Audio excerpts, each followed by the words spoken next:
next myth is usually caregiving is only necessary for a short period of time. So if you can make it through that initial time, you usually don't need to focus on your own needs and health.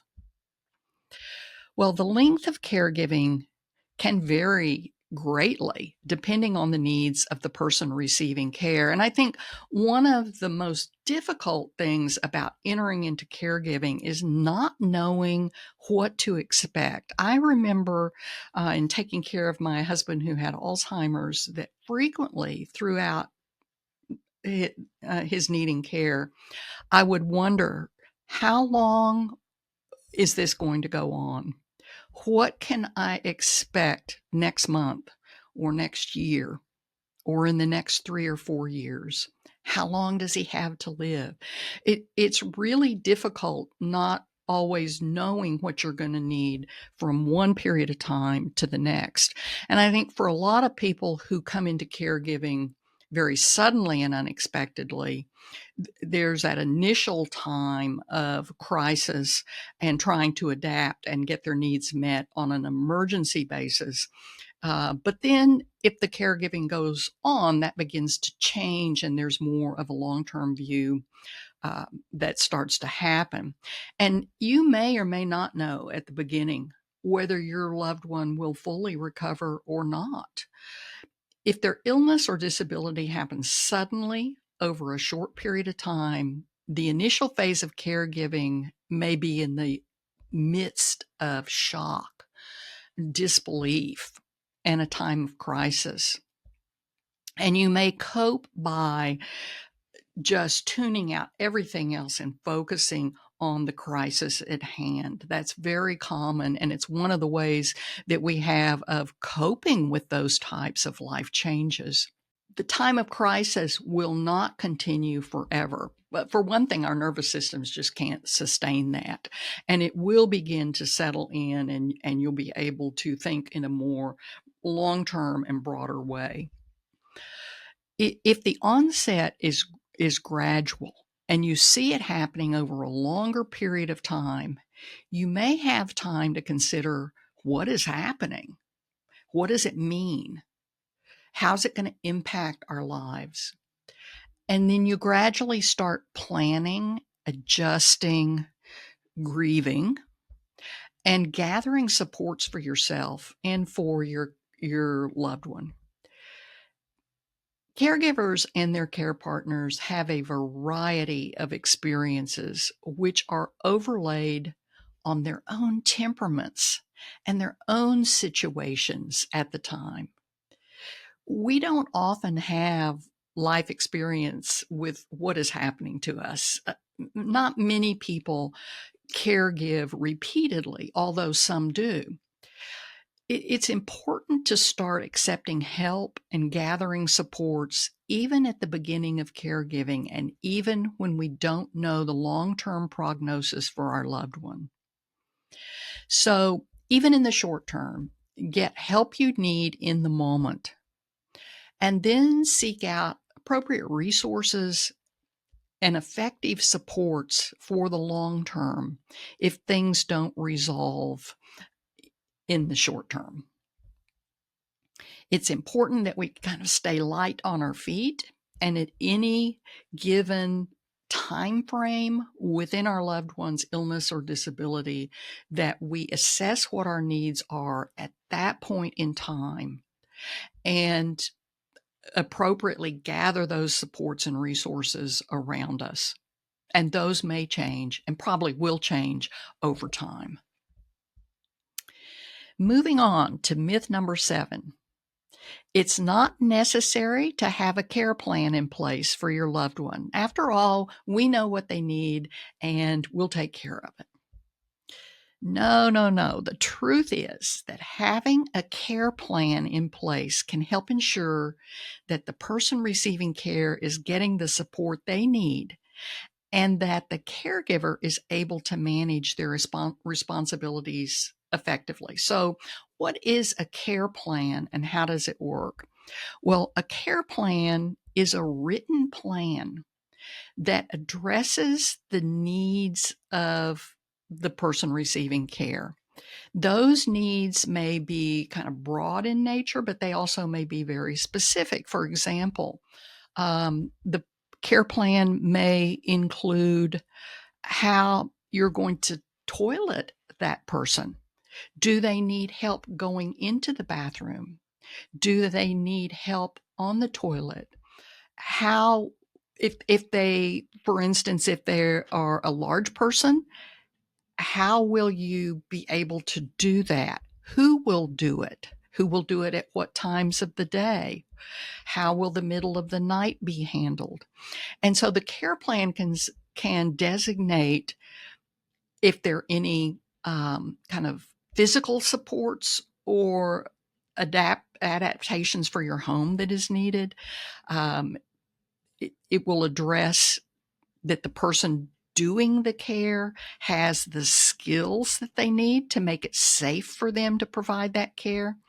And then you may also have a part on the care plan that kind of documents the results and how it is going, so that if there is a problem that you're encountering, the plan starts to include how that will be resolved and how you get what you need and how your loved one gets what they need. So the care plan is usually reviewed at regular intervals, especially if there is a social worker or case manager or a visiting nurse involved, so that everyone is on board and knows that all the needs are being addressed with a good plan that is effectively creating the care environment and resources that your loved one needs.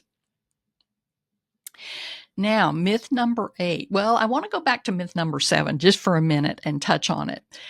I think it's good that you have a care plan for yourself also.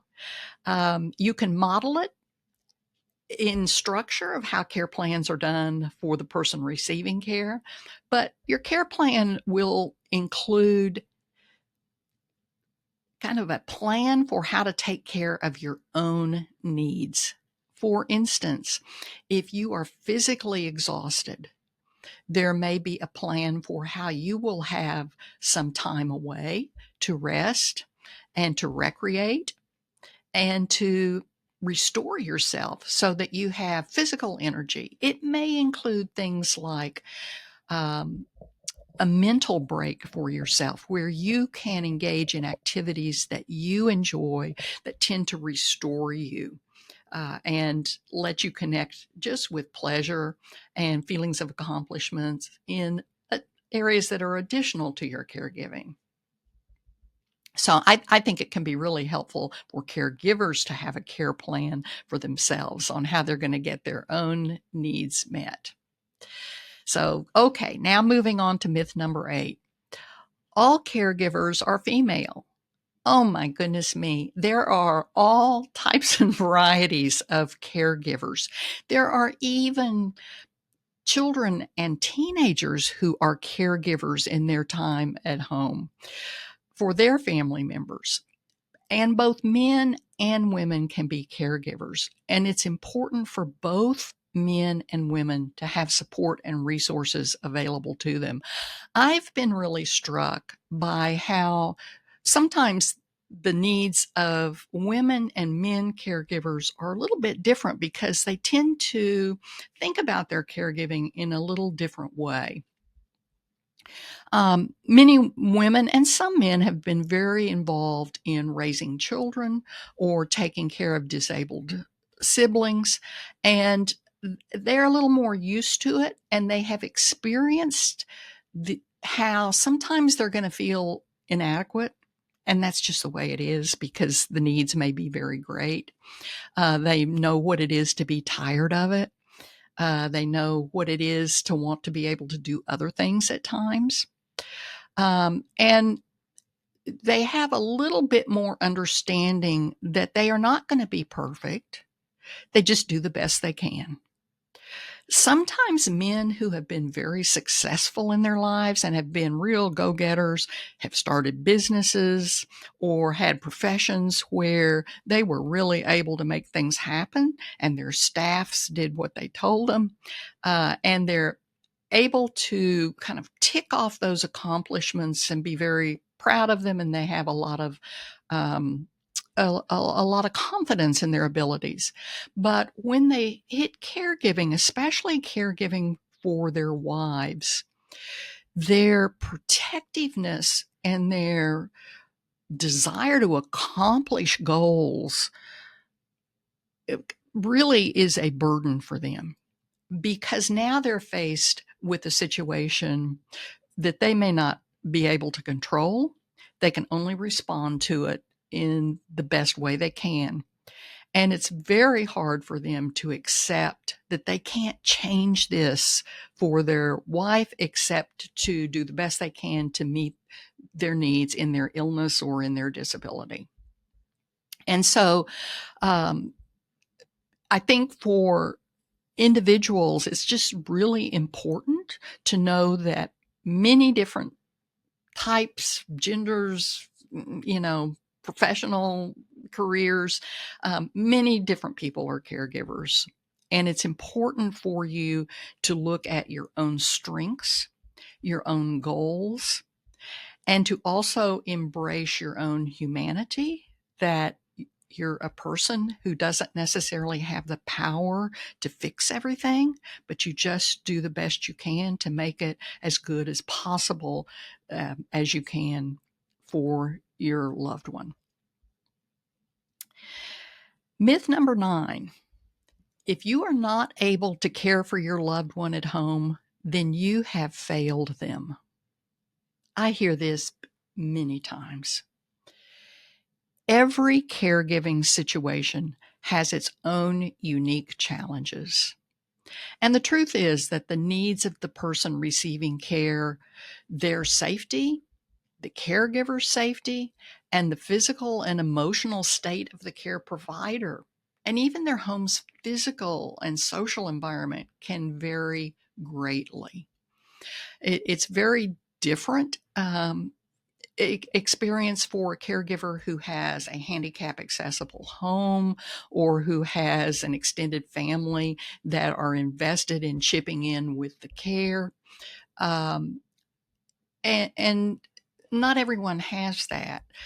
Also, people have different levels of their own physical strength and health, and their own mental reserves. They may have many things going on in their lives simultaneously or not.